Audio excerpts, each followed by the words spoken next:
I'm Barry Funkhauser, and this is the Barry Funkhauser Show.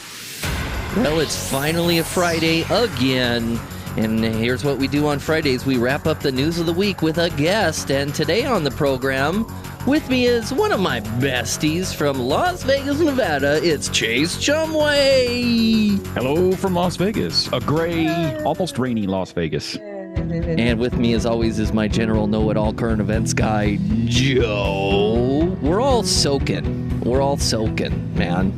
Well, I'm just glad I was able to join you guys because my power's been going in and out like all day long. So, yeah, and you guys, your storm is spilling over into our space. Do you mind? Jeez. Yeah, man. Oh, I'm sorry. Are we encroaching upon you, Las Vegas? Jeez. Yeah, you should have seen all the TV news stories. It's snowing in the valley, and everybody's frolicking in the snow and looking happy. Yeah, right. You were here visiting, and it was snowing. It was that weird snow where it's like little beads of styrofoam. They have a scientific name for it. I forget what it is, but me too. It's a good name. Styrofoam? Yeah, it was like that. It was like that dry. Yeah, and it was kind of like spongy. When you picked it up, it was sort of spongy. Oh, no way. So it was like actual snow. It wasn't like what we get in, or did we get snow in? Oh, yeah, we did get a little bit of snow in LA, I think Thursday. Yeah, it was like all over the news, like Hollywood was like getting some snow, but it was like the snow that looks like snow and then it hits the ground and like 3 seconds later it's not snow anymore. It's just like dissolves. Yeah. So you actually had like sticky snow in Las Vegas? Yeah. It sort of looked. It was like hail that didn't quite become hail, and yeah, it accumulated a little bit on the ground, but it was gone, shortly after. But the mountains all still look kind of snowy. Oh wow, that's right. You know what? I have never seen the ring of hills around Las Vegas with a snow top. Oh, so yeah. Red Rock must look awesome right now. Yeah, Red Rock usually, because it's a little higher on the west side of the valley. If it does snow here, it'll get a little bit of snow. And yeah, it looks pretty cool. I have some pictures from years ago where you've got the white snow and it's covering the red rocks. Yeah, that's what I was gonna say. Like the contrast must be really cool. Yeah, and then Mount Charleston, which is kind of our highest peak, and there's a ski resort up there. It's always the first, obviously, because it's the highest. It's got snow on it right now. It's crazy. What's the elevation of Charleston? I've never snowboarded out there, so I just want to know. I think it's like 3,000 something, somewhere around there. Interesting. I'm gonna look it up. I was just going to say, I'm just I think you're very wrong. Check it. Like, I am very, very wrong. Yeah. it's 7,500. Whoa! Yeah, that's quite a difference. Wow, and there's actually a ski resort up there. It doesn't look like there's anywhere that you would be able to ski. Well, is that? I may have looked up the wrong. Ooh, Bristlecone Pines. Hang on, I want to make sure that's our Mount Charleston. I feel like there's a different Mount Charleston. It feels that way, the way we're talking about it on Google. The town of Mount Charleston is named for nearby Mount Charleston, whose Charleston Peak at 11,916 feet is the highest point in Clark County. So you guys were both wrong. Oh, there we go. That is really, really large. So 11,900. That's a pretty good peak right there. Yeah, but you're starting out pretty high in Vegas too, aren't you? Isn't the elevation? Yeah, Vegas's elevation is like 3,000 something feet or 2,700 or something. Yeah. Well, sure. There it is. Okay. I'm looking at the map. I see the ski resort. That is wow. That is wild. Wild, I tell you. I had no idea. I'm just gonna jump in my car right now and start making my way out to Mount Charleston. Yeah, dude, it's fun. Oh wait, nope. I can't. The road's closed. Yeah. Sorry. It's gonna be a while, Buster. It's gonna be a little bit. Yeah, but wow, I had no idea. So it's like you go over the hill there and blah blah blah blah please. Hold on, I'm just looking some stuff up because this is really interesting to me. I've been to Red Rocks once. I need to do some more hiking there, but I had no idea about Mount Charleston. Wow, that is really crazy. I'm gonna Get check on that up out. there, have some fun. Yeah, you can head up there and drive on up. There's a hotel and lodge at the base of the mountain, and then you go further up toward the ski resort, and I think there's a restaurant up there as well, a whole lodge and everything.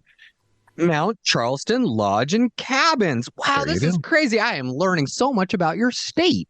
I thought it was Vegas and Reno and then nothing. No, almost, yeah, pretty much. So now it's Vegas, Reno, Mount Charleston, and nothing. Yeah, a couple more. We'll fill you in later on the other things that you should know about, but that's pretty much it. So cool. Yeah. All right. Well, we've scoured the news of the week and given it all to Chase. And Chase, would you like to pick the first interesting news story of the week? Well, since we've been talking about Vegas, let's go with this attorney who's been stealing money for their lavish Vegas lifestyle. Yeah. So listen to this, Chase. Here, listen.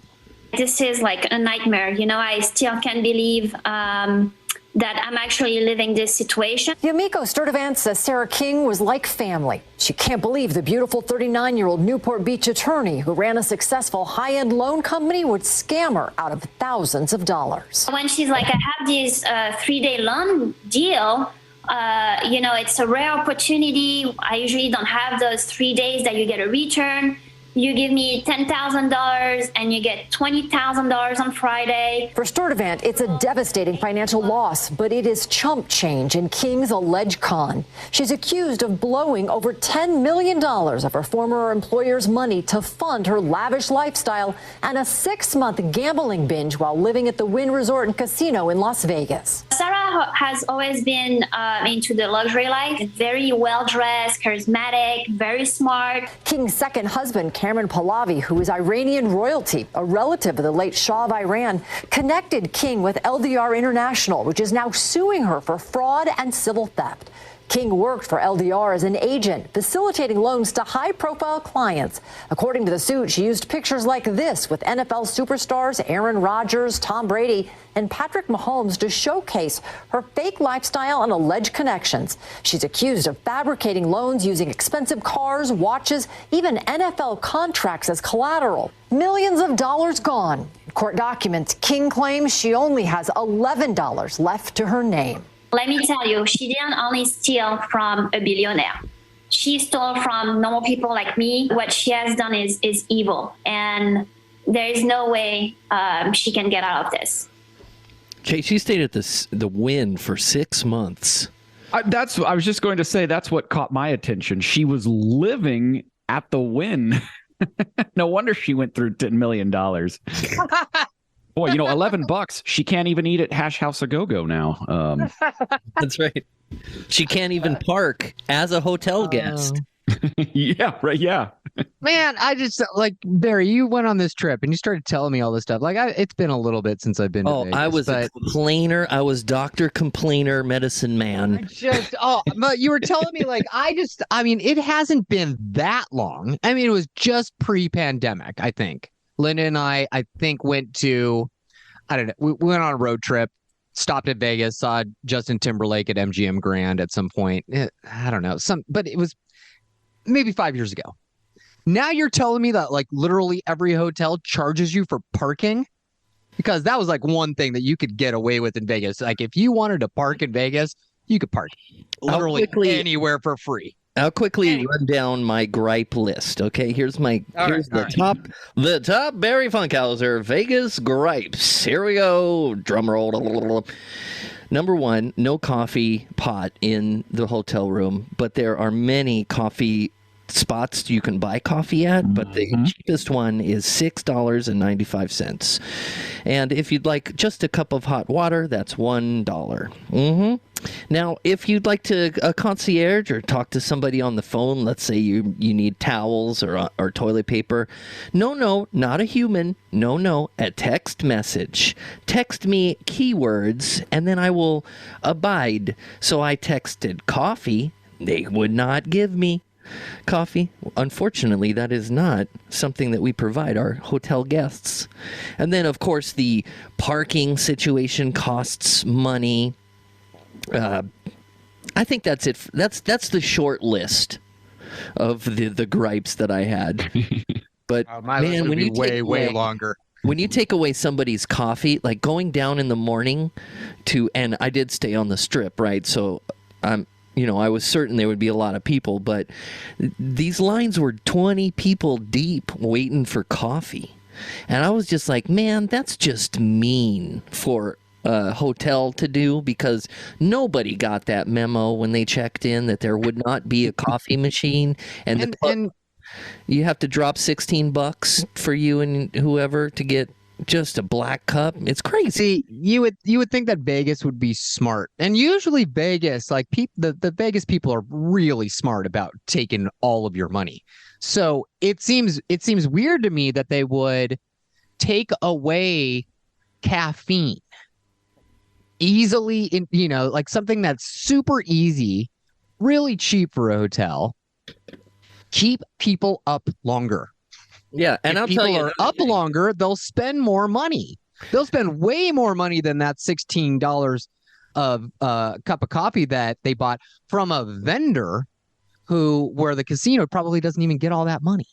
So if they just put a simple coffee maker in every room, let people caffeinate themselves, they'll have a couple cups of Joe in the morning, and by 10 a.m. they're like, oh, let's go to the crab table and spend a lot of money. No, man. See, we're in the era of big business using COVID against us. They probably took coffee pots out because of that. And the other thing, I know you two aren't gamblers, and I try not to be, but when you got them there in front of me, what am I going to do? Say no? And, when you get the ticket after you play a little bit and you get some change, you can't get that change unless you go to the cashier, because they claim, I guess it started with a coin shortage and they just kept it. So if that didn't infuriate me, man. What infuriated me was when you go to put the ticket thing in the redeemer and it says, like, you have 17 cents left. Would you like to donate it to a charity? Get out of here with that. I'm here spending my money loosely, not thinking about anybody else but myself, and you want me to put 15 cents to charity? And it got me thinking how many people do that and how much money they've made with people just saying, 32 cents, whatever. Oh, a lot. Like you said, the businesses taking advantage of COVID and like keeping money-making options available, even though it doesn't make sense. Like drive-through windows at restaurants now have like a tip thing. Or everywhere has tips now. Like, it doesn't even matter. Like, hey, tip the person who just checked you into the restaurant to get you a table. She's, like everything has tips now. And it is a lot of it. It's like, oh, it's, do you just want to throw your change to a charity and stuff like that? And it's just like, it was just we don't need to tip everything, and not everything needs to be at the redemption, man. That is like the most sacrilegious place to ask for money. It's too bad they couldn't say, like, hey, would you like to donate your change to your room for a cup of coffee? Yeah. I'm the one looking for handouts here. Why am I giving when I need? It's silly. Yeah, but that's what we were talking about earlier this week, how you just got to like put together your kitchen when you go on a road trip and you have everything in there. So you got to bring your coffee maker with you now. Serious thing me and the sweetie are doing. We are getting a kit together so we can live like normal people, apparently. There's no more customer service anymore. What is that like? What do they call that? Like a nomad lifestyle? I sound like an old man complaining about. It's not like the old days. You're starting to sound like me. Come on, I'm the curmudgeon here. Remember? Not like the old days 2 years ago. It's so true. And the paid parking is such a weird thing because they started doing that before COVID, and that was a huge thing here because locals, like we've always parked for free, and Vegas is like, we have parking lots that are the size of entire city blocks, so we are spoiled with free parking here. And now everything costs money to park, and they cut no slack to locals. You get maybe the first hour or two for free, and then you have to pay.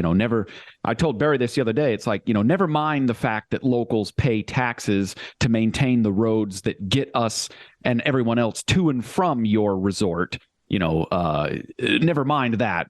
Give us money on top of the money, all the other money that More. We're gonna. It just it doesn't make Vegas an attractive vacation spot anymore. And that, Joe, is my takeaway. As I was driving away, I said it was supposed to be fun on the lowest terms of the word, the definition, and it wasn't. They failed at all of the basics. It's not set up for enjoyment.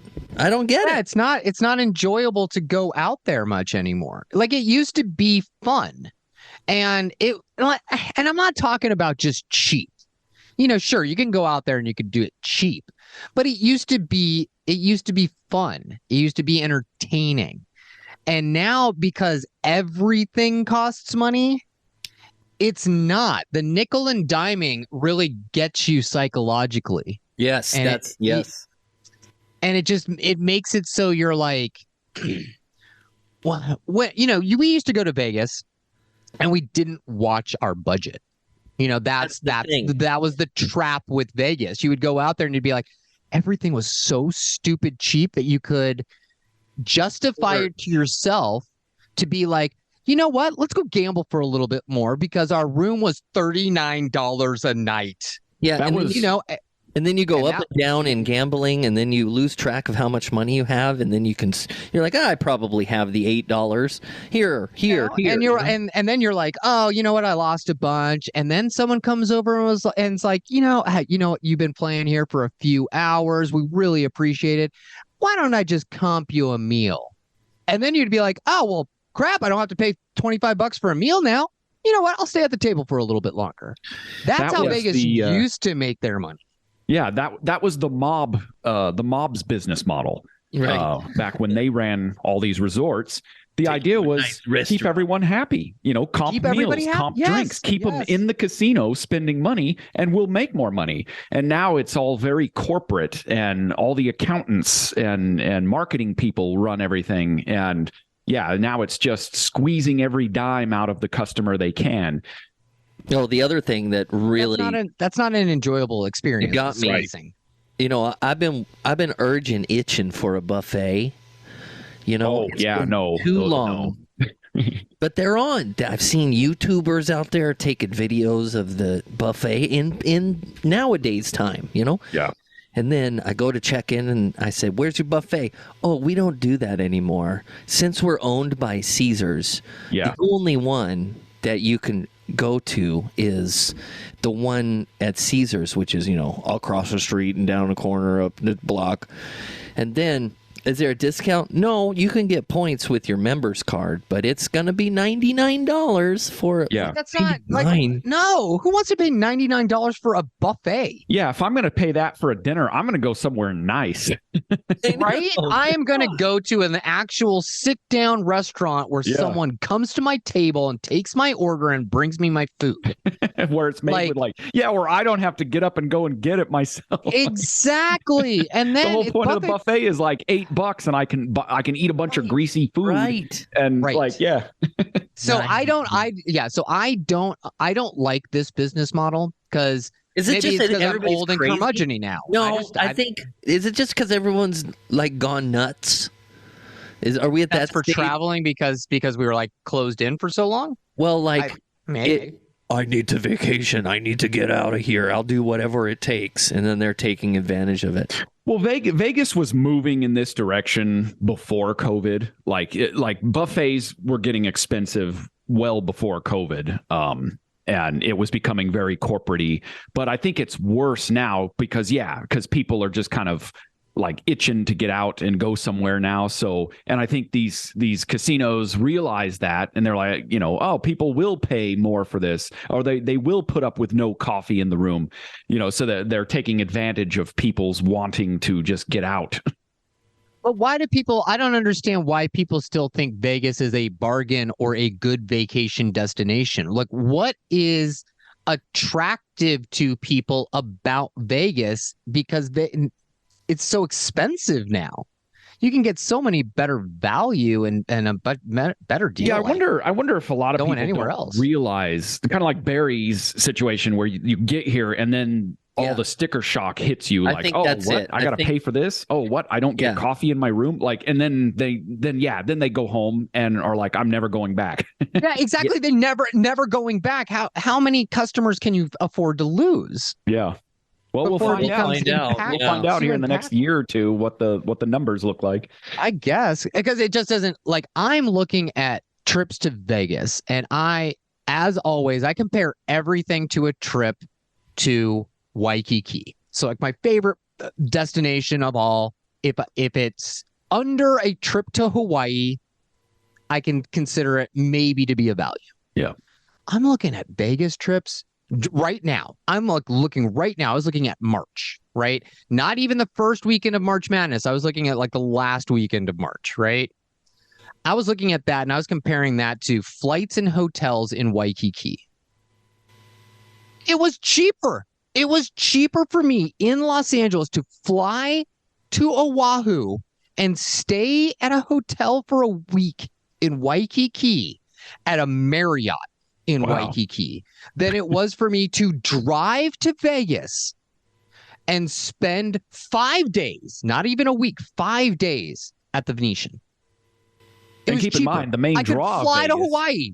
Is gambling. So it's like you're coming here to just spend even more money after you've spent money on lodging and food and travel. Exactly. So what is the point? Like, are people going there because, you know, cops still don't care if you're like drunk walking around on the street, as long as you're not like, well, actually they are not even like cool with that anymore. Yeah, they're pretty strict with the drinking now. Open container laws used to like not be a thing on the Strip. As long as you were not belligerent, nobody cared. But now it's like you can't walk down the street with an open beer. Yeah, I mean, all the reasons why I'll never see you again, Chase, ever again. We had a good run. We'll meet in the middle. I'll meet you at the UFO Hotel. There we go. Yeah, we'll meet in Barstow. Get some alien jerky together. There you go. Yeah. All right, more news on the Barry Funkhauser Show. It is a fabulous Friday. Chase is on with us. And Chase, do you want to pick the next news bulletin? What is going on with Don Lemon? I keep seeing this headline that he upset some people. What's the deal? Okay, dude. So I have the clip of what he said. And he wasn't fired. The CNN CEO guy said he's going to take some classes and do a lot of learning. Oh. But what happened was, you know who Nikki Haley is. She's going up against the orange guy. Sure. And she announced it. And, I think CNN's trying to go a little right since the new guy took over. You know more about this. But what happened was, I think he took the bait and tried to do what the Fox people do and start to attack.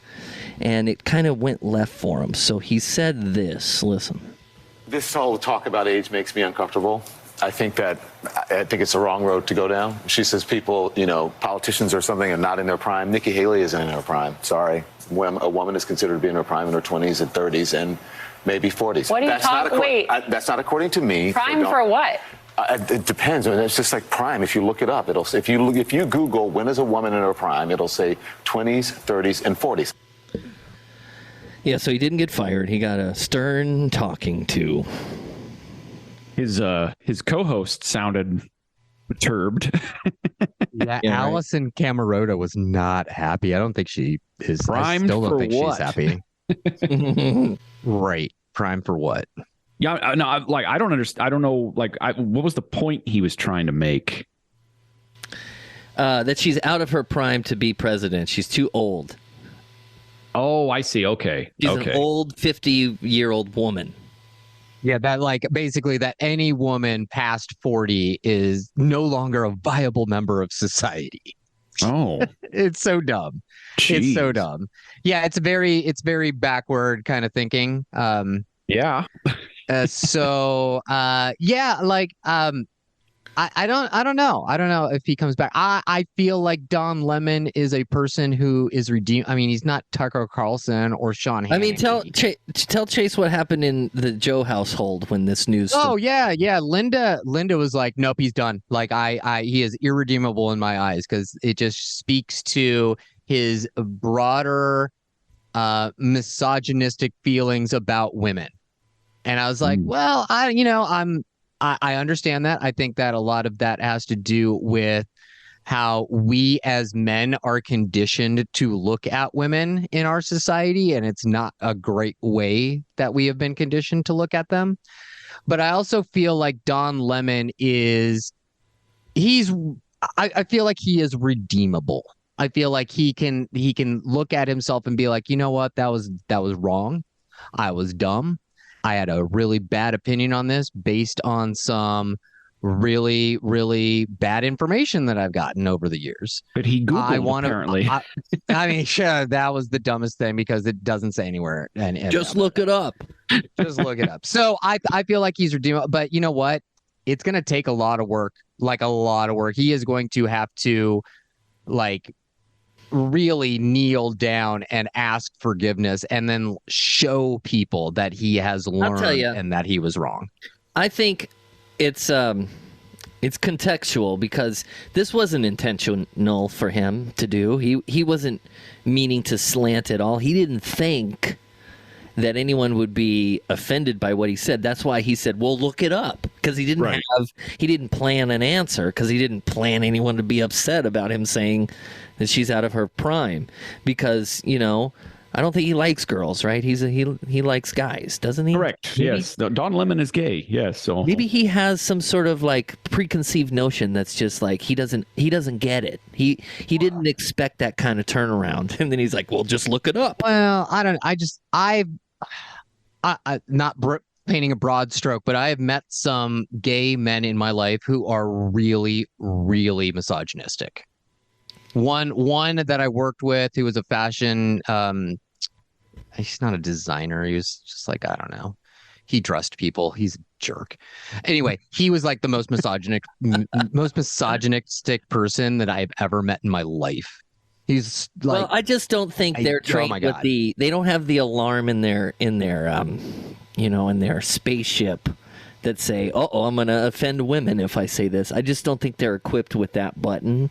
And that's why he was like, well, I'll take this as a learning lesson. I do, right. Joe, agree that he's redeemable, but it's kind of fun to me. I don't even know why he needed to go down this route in trying to say that Nikki Haley probably doesn't have a shot at winning the Republican primary.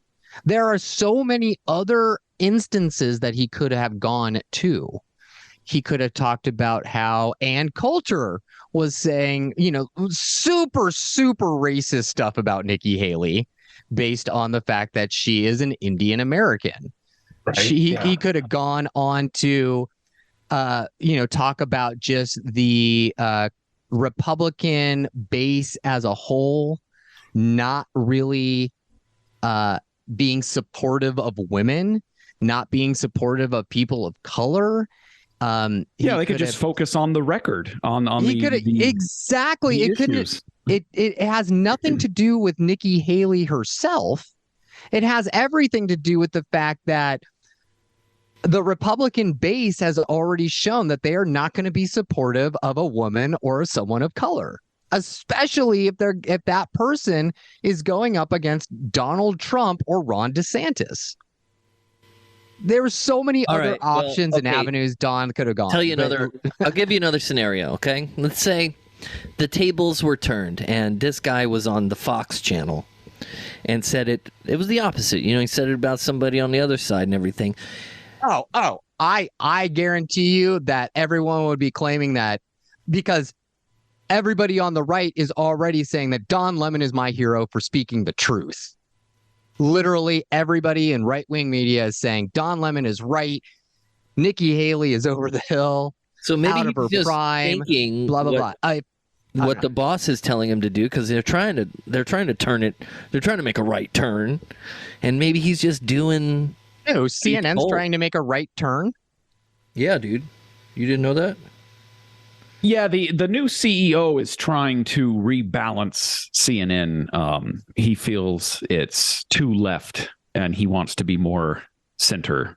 Yeah, with their coverage. There's the right story. Thank you, Chase. Being center has nothing to do with what Don Lemon said. I don't think Don Lemon was like following like, hey, Don, I'm going to need you to say some really shitty things about some really shitty people. And that's going to get us in the news. And don't worry, I've got your back. No, I really don't think that he said that.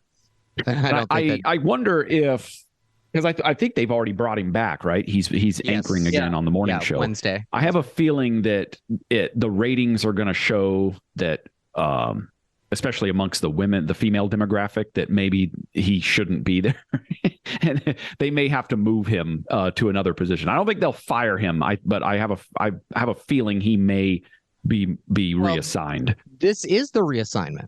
He had the late night show. They brought him onto the morning show. Their morning show gets maybe 300,000 people. And that's where I'm going with this. Is they don't have a very big audience already to begin with. Yeah, their audience, they can't afford to lose viewers, and I have a feeling they're going to panic when they see a drop, and they're going to move him somewhere else. I don't understand. Like, I think CNN should just abandon a morning show altogether. Like, if your ratings are under 500,000 to 1 million people for a morning show on a top-rated cable network, you should probably just move on. People don't care and aren't going to tune in. Yeah, you're never going to capture a new audience and bring in hordes of new viewers. Like, people, especially when you've got all these other shows on all these other networks that's established. Exactly. So just why try? Yeah. Why try? Who cares? It's like, I'm sorry. I like Allison Camerota. I think she's great. I can't remember who the other female host of the morning show is. But it's not working, guys. It's been months now. And even before this controversy, you were only getting 300,000 people at your top. And now Don Lemon said this, and they've already shed like a ton of female viewers. They've already lost like 100,000 people. Yikes. So I don't think this morning show idea is working out for them at all. Yeah, I wouldn't want to be in their shoes. That's for sure. I long for them returning to the sort of just headline news format with the wheel, where we're just reading the news. We don't need all these shows. Just read the news every hour. Yes, I don't care about these talking heads' opinions. Yeah. In the morning, just give me straight news. Tell me what happened yesterday or on the East Coast this morning that I might have missed out on. Just give me facts. If I want to watch talking heads and get opinion, I can find it. It's literally everywhere. Yeah. But straight news broadcasts aren't. That's what I want again. Just give me that. I agree. All right. Should we do one more news story before we get out for the week, you guys? What do you think there? Hey, you were on vacation this week. I know. We're taking it light. I'm slowly getting back to the grind, but Mother Nature really helped me extend my vacation, so we can throw in another story probably, Chase. All right. What's going on with this woman who is apparently a superhero? She fell 200 feet off a cliff and survived. Crazy story. Listen. Imagine plunging 200 feet down an icy Southern California mountainside, breaking your neck in several places along the way, and surviving. A Colorado woman considers it a downright miracle. God gave me a second chance at life. 40-year-old Ruth Warrenecki was in the LA area administering to the homeless and volunteering in local prisons around the holidays. Then on Christmas Eve, she hiked up to Cucamonga Peak. The avid hiker was well prepared and kept checking in with family.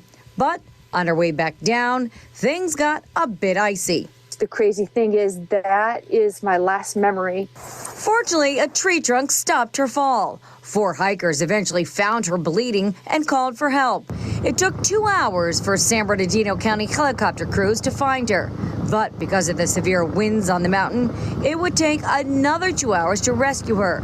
The crew managed to lower one rescuer onto the mountain west of Ruth. He hiked over to me, and then he was informed that we had to hike to another spot about 200 feet away.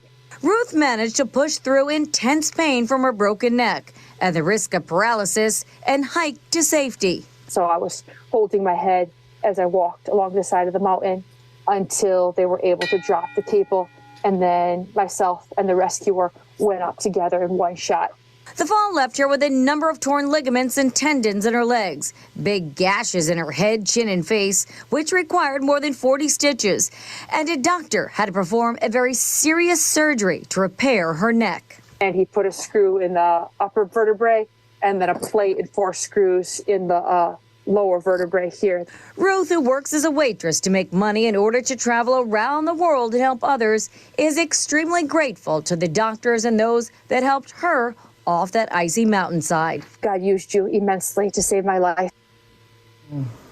Now, Ruth tells me that when she does recover, she plans to travel back to South America and continue working with those that are suffering there. Crazy lady. Well, clearly she's in her prime. No, I mean, how, like, first of all, if ever you have to say a tree trunk stopped your fall. Probably Never not in a good situation. Yeah, right. Wow. What, like, so she's had all this surgery. She broke her neck in several places. Is that what they said? Yes. Yeah, and then she had to walk to Holy the helicopter and hold her head up so she doesn't break it more. Yeah, I was going to say, yeah, so you don't have more crunching and grind. Oh my God, I can't imagine. Yeah, so Joe knows what the smart people do, didn't you? Why don't you tell Chase what your advice is there? Never hike alone. Yeah. Yep. Good advice. It's the dumbest thing. People do this all the time, and I just don't understand. If you're gonna go out adventuring, doing anything, surfing, just being out in the ocean, in the water, whatever, hiking, doing stuff, don't do it alone. Don't go out into the wilderness by yourself, because things happen and then you're stuck. This woman is just so incredibly lucky that those 3 other hikers were just like happening to be on the trail at the same time. Right. Could you imagine, like, if they didn't find her 2 hours, she would have been dead. 2 hours, dead. So it's like, come on. No, don't ever hike alone. Adventure with a friend. Well, I don't even think of it from a safety perspective. I just think of it as like, it would be more fun to like go hiking with someone else. Like, I wouldn't want to hike alone. That seems boring to me. Yeah, I just don't get it. Like, yeah, I go hiking with my wife, and we like point out different things to each other, and it's like, oh, dude, look at that bird. Oh, it's a squirrel. Stuff like that. Anyway, whatever. Maybe people that hike alone are looking for it. Maybe looking for the end there. Like, if they find me, they find me. If not, who cares? Yeah, I don't get it. It's the same thing with like I don't go camping alone. It's like I get people want solitude, but you got to be safe too, guys. Come on. Yeah. Well, before we go, Chase Shumway, you're a Twitcher, and sure you twitch. Your eyes twitch sometimes, but no, you're a Twitcher. Is there anything in the gaming world that we should be paying attention to? Oh boy, not that I've seen lately, but I don't think so either. There's like not a lot I keep up on. Downtime in between game releases. I think they do them like around Christmas time. Holiday. Yeah, I think most of your AAA titles I think come out in the fall, just in time. For Santa Claus. Yeah. All right, but we can find you twitching ever so often on Twitchland, right? Yeah, twitch.tv/Chase Shumway. It's been a minute since I streamed last, but hopefully I get back into it here soon. Chase, I'm just telling you, go get Sniper Elite 5. I've been playing it. So I've put in 10 hours, not even through the second map yet. Oh, wow. Because I'm when I play Sniper Elite, I play it like an Assassin's Creed game. you can just like go and run and gun and like kill all the Nazis. I try to very stealthily get through the entire missions without being seen. So because I like to get my ghost medal for Sniper Elite. I think that you would enjoy it. It's been good so far. Hey, if I can play PS4, I might go in on that. We've been looking for a game that we can all play. Well, I don't know. I'm not. I would sure like to get killed Sniper over Elite and over would be... again.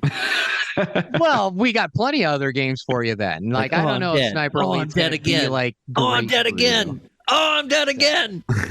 I'm dead again. How do I duck? I think I would start, Barry, with you. I would start with something a little bit more cartoony. Something we could play together, though. None of this BS where I'm just on a computer. I want to play another solo. Well, it's you want to play for you want player versus player, something that I can communicatively play with like a co-op game. A co-op game. Okay, we'll find you a good co-op game. You guys think I would not recommend player versus player for you because it'll be so frustrating that you'll just rage quit. I'll just die immediately. Brand new PS4 out the window. Yeah. All right. Well, thanks for being on, Chase, and have a good weekend. Stay dry. You too. Goodbye, everyone. This is the Barry Funkhauser Show.